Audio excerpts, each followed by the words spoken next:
भद्रक वकिल संघर वार्षिक उत्सव रविवार अनुष्ठित हो जाइछि। एही अवसर में वकिल संघ सभापति बसंत दासंक सभापतित्व में एक सभा अनुष्ठित होइथिला।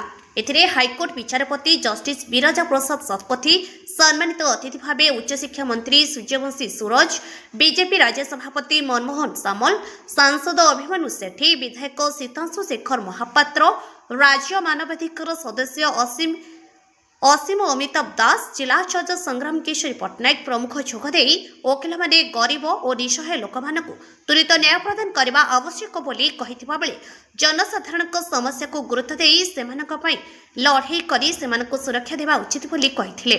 एथिसह वकिल मानक समस्यार समाधान दिगरे सरकार पदक्षेप नेउछन्ति बोली राज्य सभापति, मंत्री, सांसद और विधायक कहिथिले। वकिल संघर संपादक सूर्यकांत कुंवर वार्षिक विवरणी पाठ करथिले। एही उत्सव में संघर समस्त कर्मकर्ता और सदस्य उपस्थित थिले। गोटे गारिमा अछि ये 100 वर्ष ऊर्ध ओडिशार गोटे पुरातन आईन सहायता केन्द्र भाव पलटि एवं एटी लक्ष लक्ष लोकंर विश्वास केन्द्रबिंदु भद्रक कोर्ट होती अधिवक्ता माने निज जीवन यौवन दे लोक साहाय्य करने जो निरंतर प्रचेषा कर निश्चय आम साधुवाद जनवा।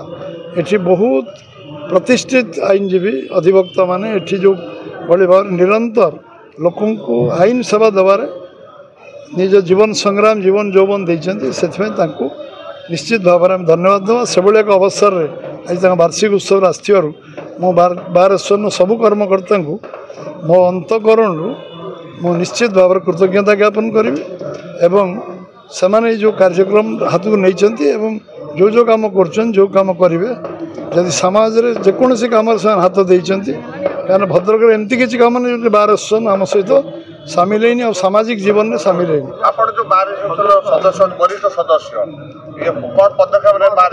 जहाँ से मत कहे मुझे चेष्टा करी सब कथा को केवल बार एसोसिएशन नुहे समाज रे जीवन में जो जो कथा से लड़े संग्राम करेंगे ताकि सांगे साथ देव और पूरा कर। आईनजीवी निश्चित भाव में शिखु जानतु एवं लोकों सेवा करने जो परंपरा भद्रक बार एसोसिएशन शिखा एवं निश्चित भाव में से आपको बहुत भल करेंगे मोर विश्वास अच्छे एवं मोर शुभेच्छा और अभिनंदन जनइबू से आपको आसतु एवं लंबा लड़ाई अच्छी लंबा लड़ाई में मत सामिल हूँ।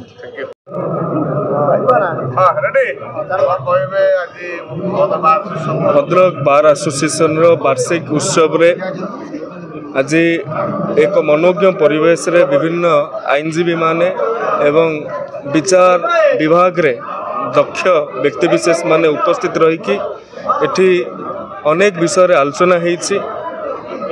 आईन व्यक्तिर अधिकार को सुरक्षा देवार एक उपकरण एवं आईनटा को साधारण लोक पाखरे पहुँचाइबार माध्यम है आईनजीवी।